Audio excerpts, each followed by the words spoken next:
कर्जदार है। सर्वप्रथम मैं इस सम्मानीय मंच को नमन करती हूँ और मंच पर विराजित आज के मुख्य अतिथि महोदय जी, आज के कार्यक्रम अध्यक्ष महोदय जी, विशिष्ट अतिथि महोदय जी, हमारे सम्मानीय प्रधानाध्यापक जी, सभी सम्मानित शिक्षकगण और सभा में उपस्थित सभी प्यारे भाइयों और बहनों को नमन करती हूँ। गणतंत्र भारत के लोकतंत्र समूह को मेरी ओर से गणतंत्र दिवस की हार्दिक शुभकामनाएं। 26 जनवरी हर वर्ष हमारे देश में गणतंत्र दिवस के रूप में मनाया जाता है। 26 जनवरी 1950 के दिन पहली बार हमारे देश का संविधान लागू किया गया था और देश पर मर मिटने वाले सभी स्वतंत्र सेनानियों को याद करने श्रद्धांजलि अर्पित की जाती है। कि न पूछो जमाने से कि क्या हमारी कहानी है, कि न पूछो जमाने से कि क्या हमारी कहानी है, हमारी पहचान तो ये है कि हिंदुस्तानी है।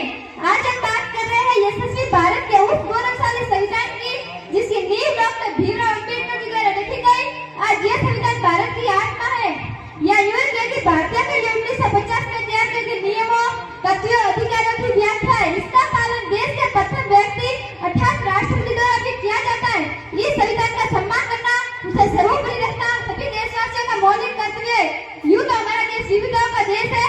अनेकों धर्म, जाति, संप्रदाय, जनजातियों से मिलकर और एकता के सूत्र में बंधकर हम भारतीय राष्ट्रीय पर्व के रूप में हर वर्ष मनाते हैं। गर्व महसूस होता है जब हम कहते हैं कि हमारा संविधान विश्व का सबसे लंबा और लिखित संविधान है, जिसका निर्माण बाबा साहब द्वारा 2 वर्ष 11 महीने 18 दिन में पूर्ण किया गया।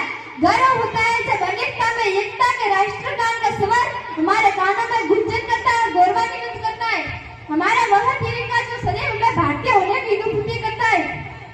कि गूंज रहा है दुनिया में हिंदुस्तान का नारा, कि गूंज रहा है दुनिया में हिंदुस्तान का नारा, चमक रहा है आसमान में ये तिरंगा हमारा, चमक रहा है आसमान में ये तिरंगा हमारा। 26 जनवरी को गणतंत्र दिवस के रूप में हर वर्ष इसलिए मनाया जाता है क्योंकि इसी दिन भारत सरकार अधिनियम एक्ट 1935 को हमारे देश से हटाकर 26 जनवरी 1950 को देश का संविधान लागू करने का दिन चुना गया और यह दिवस हर साल गणतंत्र दिवस के रूप में मनाया जाने लगा। हमें गर्व है कि हम सभी गणतांत्रिक देश के निवासी हैं, जिसे सरल शब्दों में प्रजातंत्र, लोकतंत्र, जनतंत्र भी कहा जाता है। यानी भारत देश में हुकूमत की बागडोर केवल उसी के हाथों में सौंपी जाती है जिसे चुनने का पूर्णतः हक केवल प्रजा के पास होता है। प्रजा का कर्तव्य है कि संविधान में दिए गए कर्तव्यों का पालन करते हुए और अपने अधिकारों की रक्षा एक ऐसे प्रतिनिधि का चुनाव करे जो प्रजा इसमें निर्णय ले और संविधान में जरूरी संशोधन कर उसे वर्तमान समय के अनुरूप बनाए और सदैव देश की सेवा को अपनी प्राथमिकता दे। आज हम घर से अपने देश को पूरी तरह आजाद कर सकते हैं और देश में खुशी और उल्लास